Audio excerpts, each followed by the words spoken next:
Hi, I'm Charles Galda, President of Vision New England, and your host for the Church in Action program, where we talk with New England leaders about the imperative to make disciples, do justice, foster unity, and share Jesus to transform lives in New England.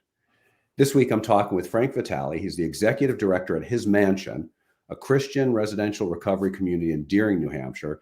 But people all over New England know Frank from Groton Bible Chapel, Riverbank Church, and Camp Berea. So he's been all over the place. So you may know him from other contexts. Frank, thanks for being with us today. Thank you so much, Charles. It's a real pleasure to be here today and to speak about the issues we're going to talk about, and especially His Mansion and how we can help. Thanks. Vision New England, for folks listening, Frank, you probably know this already, but we just completed a big research project. We worked with more than 100 leaders around New England to document the issues we believe God was exposing in the church over the last 2 years and what he's calling us to change so we can survive and thrive in a post-pandemic world. There's a ton behind it, but the simple version is the post-pandemic church needs to make biblically literate disciples, people who are becoming more like Jesus, disadvantaging themselves to love and serve other people, doing justice, right? Fixing those things in our communities that violate the pre-fall order God created, in unity across the divides of race, gender, ethnicity, because when we do that, people want to know Jesus. So Frank, that may be a good launching point into how do you think about the work you do and the nexus of being a disciple? Yeah, I think when we talk about justice and about being a disciple, I think automatically of Micah 6:8, which says, "Act justly, love mercy, and walk humbly before your God." And the question before that is, what does God require of us? Very rarely do we read in Scripture what God requires of us, but it's so clear here that justice is one of those issues. And if we're thinking about restoring people to the pre-fall existence, what that means for me is that Adam and Eve had a perfect relationship with God. They were healthy spiritually, they were healthy emotionally, they were healthy physically, and in every other way. And so what we see at His Mansion is we see people whose lives are broken, and they need exactly that restoration back to being in a healthy relationship, not only with people, but most of all with God. Yeah, and so it's pretty clear, and we're doing this whole series on justice ministries. I don't think we always think about everything that gets wrapped up in that, but I think you said it really well, right? If it's not that garden perspective, that healthy relationship, good relationship, close relationship, God relationship, it's part of injustice. That's right. And certain areas are more affected by this than others. Although, as we talk about living in a pandemic, environment in the last few years, the drug issue and alcohol issue is endemic everywhere. But certain communities are hit harder because certain communities in cities and other places, the despair is greater and financial ability is much less. And so as we look at that as believers, and as people who want to follow Jesus, we are called to help everyone. And there are certain areas that cry out even louder, I believe, for assistance. Mm. And so, Frank, maybe before we get too deep, can you give kind of people the sketch, the history of, so what is His Mansion? What do you do? How did it come to be? Yeah, when I was telling people I was going to His Mansion, some people said, "We didn't even know you had a mansion." Well, the reason it's called His Mansion is because in 1971, three men got together and their wives, and they said, "We need to find a place because we're running into so many hippies who were drug addicts in the early 70s." And they were in the Connecticut area. They were in southeastern Connecticut, right near Groton Bible Chapel, as an interesting fact, who was involved in the creation of the place. And they found a Victorian mansion on a river in Connecticut, a big old place. And they put their funds together because their wives wisely said, "You may not bring any more recovering addicts home to sleep on the couch. The kids are too little." Yeah. And so they came up with this idea. They bought this old Victorian mansion, and they started to bring in people who needed help, literally off the streets. That mansion was active until about 1977, when it burned down because a wood-fired furnace was overfired by one of the men who worked there. By the way, that person is still on our staff today, Wow. and we don't let him stoke any more fires.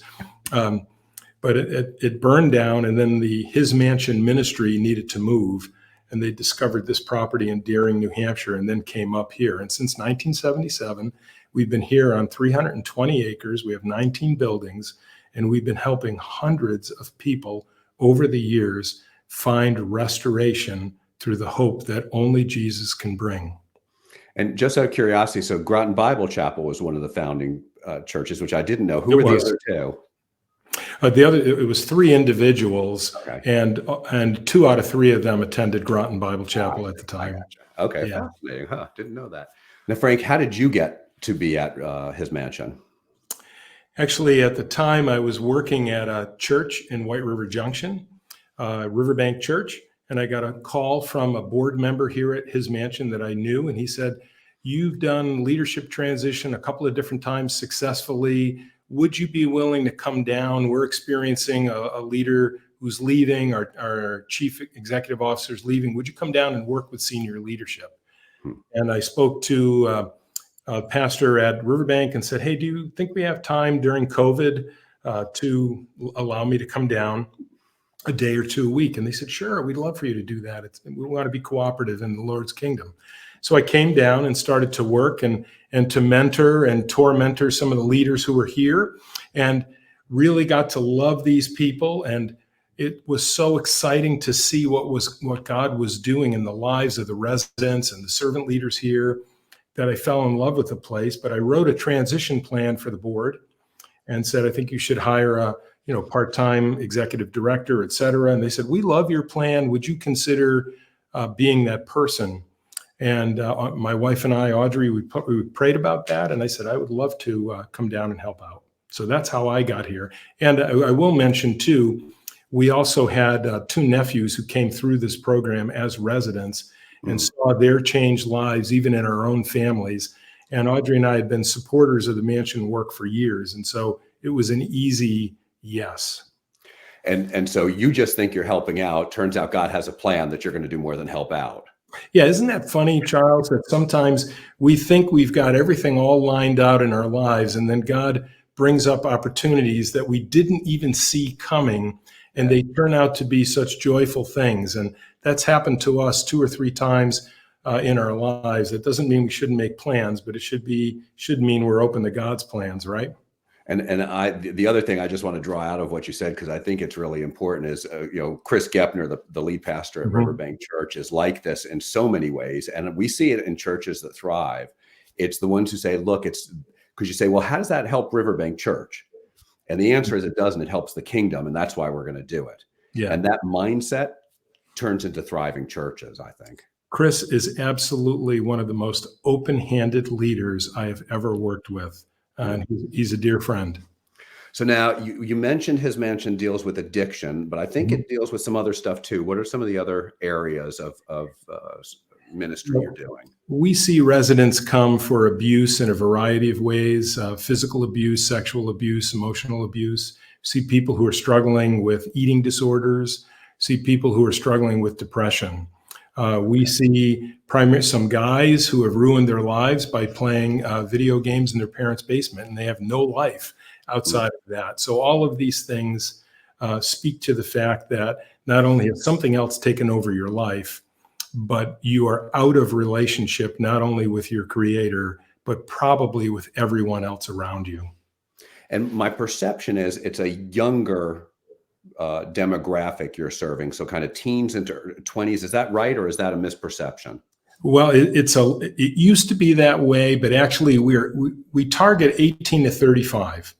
Okay. But we have had people lately into their mid 40s, and it's worked out fine. Okay. And so we keep it kind of fuzzy, and we take everybody case by case. So some of our leaders, we have people who stay in the dorms with our residents, in the male dorm or in the female dorm, and they're kind of like college RAs. And some of these servant leaders are younger. They may be in a gap year. They may be on their way to grad school, and they want to do something else, experience a different ministry before going on. Or they may be a very advanced, young person who's just out of high school. It would be very difficult to put a 60-year-old resident, for instance, with somebody who's 20, because the dynamic would be so different. Yeah. And so tell me about the process, if you will. So I'm in, and we'll talk a little bit later, hopefully, about how do I get in. But if I'm in, what will I do during my time there? How long does that last? How do I know when I'm done? Can you kind of walk us through what the program looks Sure. like? Sure. Our program has three main phases. And depending on when you come in, and that's literally depending on what month in a 4-month cycle you enter, you could be here anywhere from 10 months to maybe more like 14 or 15 months. Okay. We try to have 3 graduations a year, and you work through these phases, and you have classes, you have counseling, individual counseling and group counseling. You have group processing with others who are in your phase. And then, Charles, we have a fairly heavy work component, about 25 hours a week.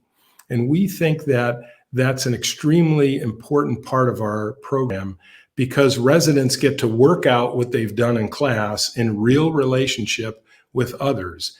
And as I said, we're 320 acres.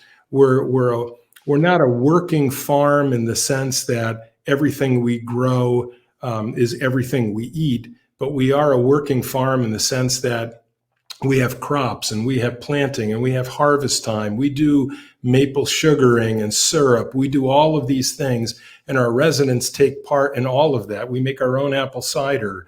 They're shoveling snow. We burn 250 cords of wood a winter here in our wood furnaces. And so guys and girls, they're stoking fires. The guys are working the wood lot. We've got a lot going on here, and we see our residents change spiritually, emotionally, and physically because they're working hard. We feed them well. Lights out is relatively early compared to what they were used to. And then they get up the next day and we do it again. Wow. And so what are some of the things during those kind of 3 phases? What are some of the things I'm doing in each one? Is it kind of coursework? Is it therapeutic work? Is it a combination? What? It's both of those things. In the first phase, you're kind of looking at your life and what got you here. What's your family like? How did you interact with them? What things did you learn that you should have learned? What things did you learn that you shouldn't have learned? Are some of these problems familial? Let's look at those things. And then the counselors interact with those things.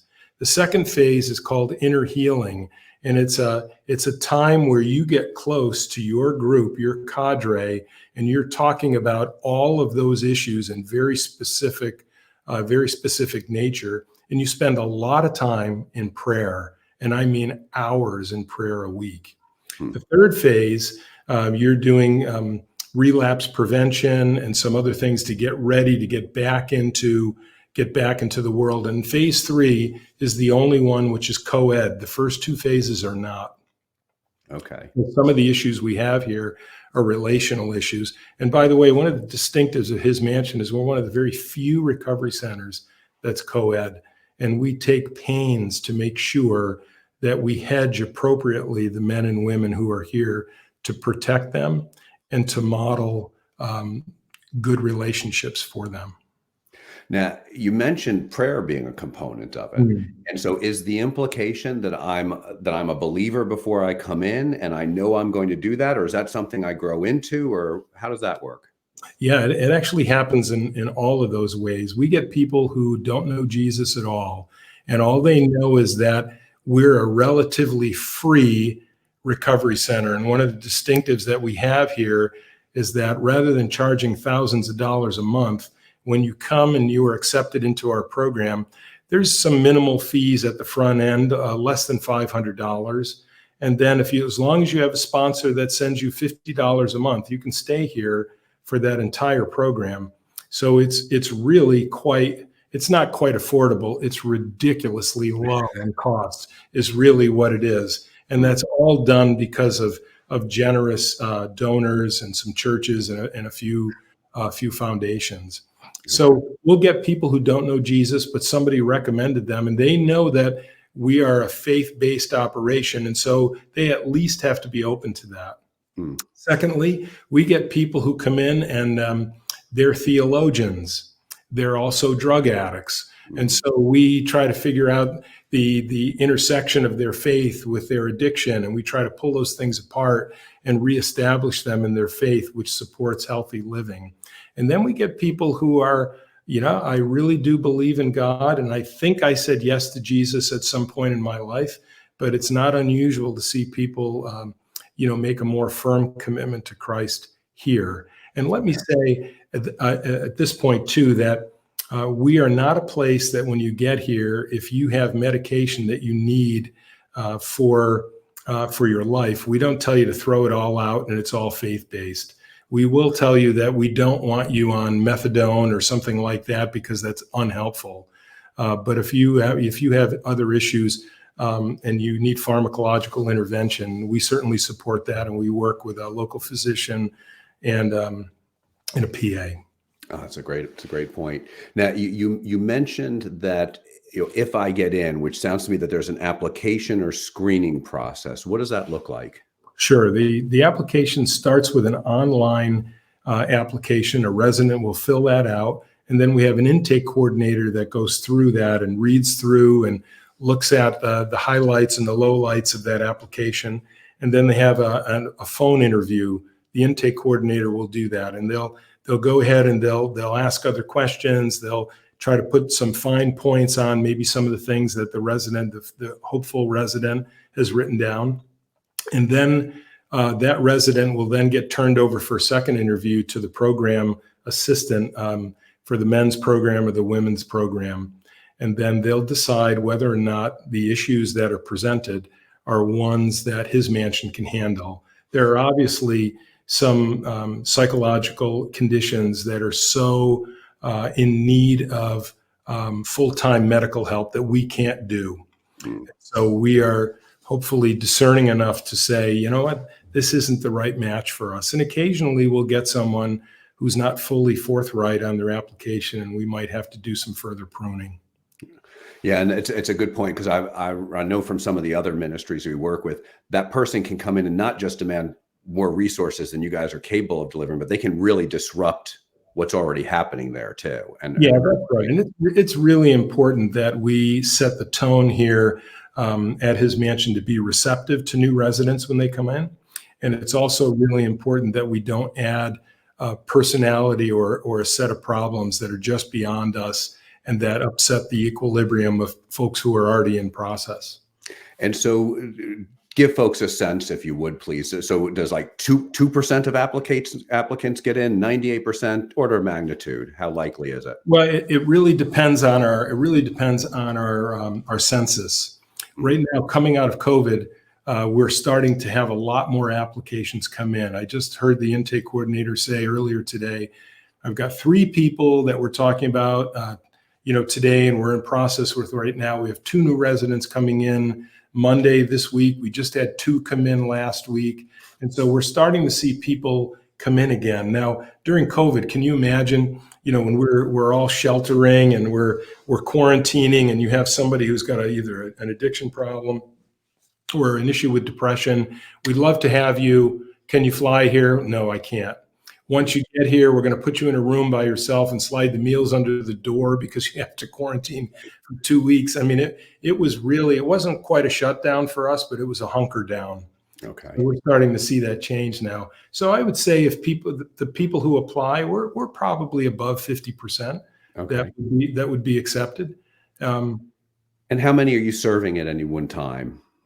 Our max area is probably 16 in each area.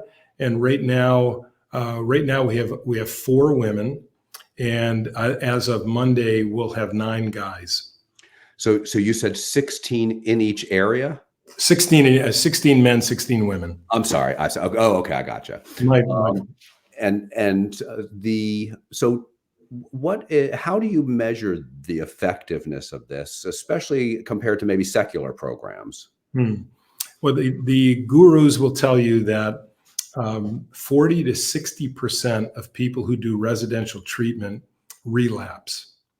Now, what they don't define is how long relapse is. Is relapse, if you're an alcoholic, is relapse one drink, or is relapse going back to a lifelong dependency on alcohol? Mm. So one of the things that we think we're on the low end of that, because I think it's pretty common for people to leave here and within a year or two they dabble back in to what they came here for.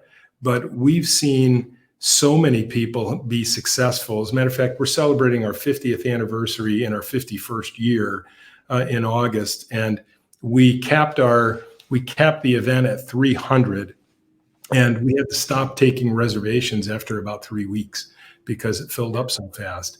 And we have so many stories of success, and one of the things we want to do desperately, Charles, is to follow up on people after they leave. We have no good mechanism for that right now. In our 5-year plan, we're going to be looking for someone who is doing aftercare and making sure that not only are we getting good information about these people, but that we're actually connecting them to churches and making sure they're in healthy relationships.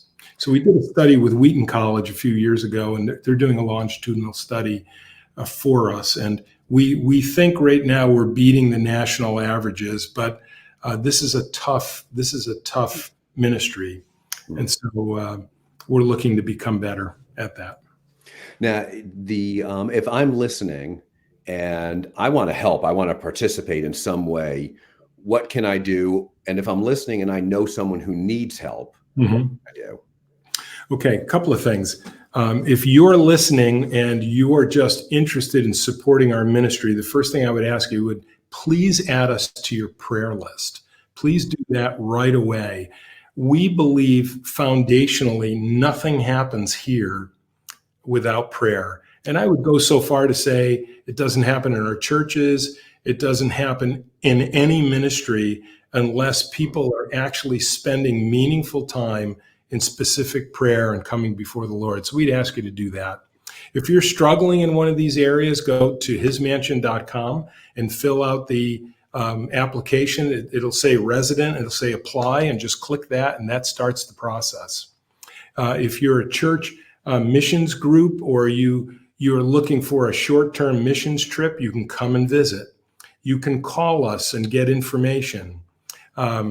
We have a bunch of 1 week long and weekend long missions trips this summer where teams will come, even for team building. They'll come up and they'll be a part of what we do. They'll be working outside. They'll be working on specific projects. You can get involved that way. Refer our people. Refer your people. One of our greatest needs is for those dorm servant leaders. If you're someone who's 18 to 40 and you want to come in and get into a program as a servant leader and become an RA for us, there's also an application process online for that. One of our counselors describes the servant leaders as they're the nuclear control rods in our dorms. Without having those servant leaders, we cannot accept more residents.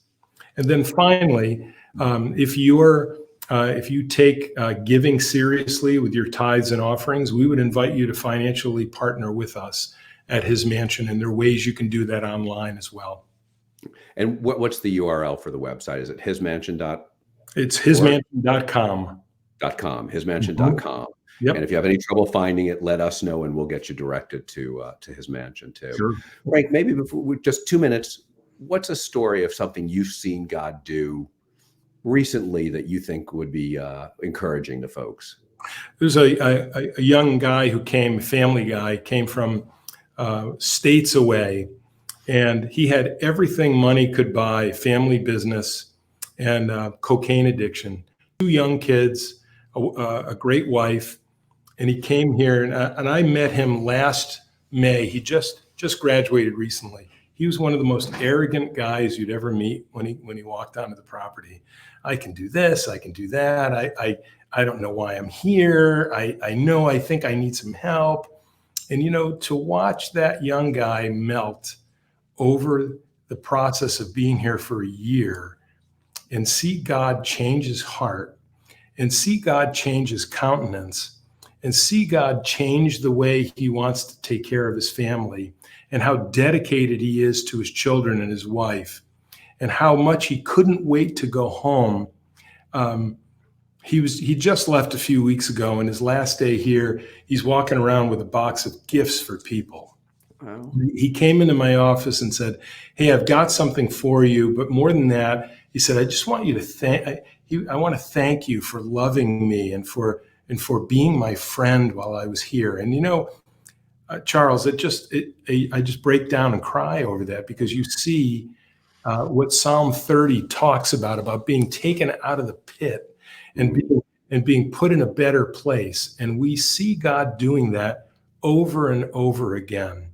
And it's just thrilling. And the other thing I would say is that I never expected to want to stay at this ministry. I thought I was a short-termer here, and just coming down to help out and use some leadership skills to encourage other people. And this ministry is so powerfully magnetic that I wanted to stay and continue to be a part of it, because I get a front row seat, ringside seat at what God is doing. And he's restoring broken lives through the hope of Jesus each and every day here. And so I hope that answers your question. But It does. so much fun. It answers it beautifully. That's great, Frank. Thanks so much for giving us that picture. It's so helpful sometimes to hear the story and see what God is doing through your eyes. And so, Frank, thanks for being with us, but thanks for this critical ministry in New England. Sure. Thank you for the opportunity to talk about his mansion, and thank you for all that you're doing. Thanks. And I'd also like to thank Jessica Mangano, our producer, and our listeners. We hope this discussion helps us be the people of God doing the work of God, doing justice, because as you just heard Frank share, it changes people's lives. Amen. And you can visit us at visionnewengland.org for past episodes and resources, and click donate to partner with us to accelerate evangelism in New England. This program is brought to you by our friends at the Luis Palau Association, who are dedicated to proclaiming the good news, uniting the church, and impacting cities worldwide.